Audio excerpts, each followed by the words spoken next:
Bisan sa panahon sa pandemya, padayon ang panikay-sikay sa kadaghanan sa ilang panginabuhian.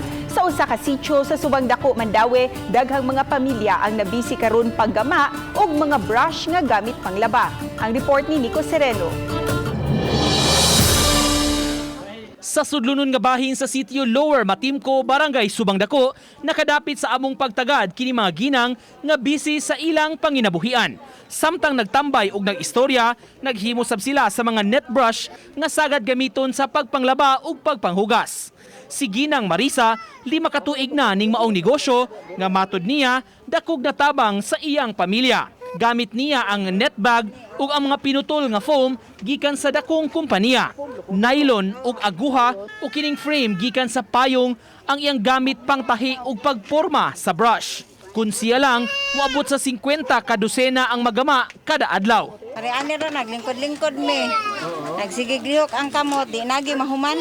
Ako dyan si katabang sir, kaya nagka-deliver me, makapait may bugas, panudan, kabayad pas utang. Daghang pamilya na sab ang nagsalig sa maong panginabuhian ug mutabang sa paggama niini. Mabayran sila sa kada dosena nga ilang mahimo ug masupply sa mga tindahan. Gamit din siya para laba, pangkaligo, tanan, sa lawas. Lugod? Lugod. O laba kay di man maran imong sinina.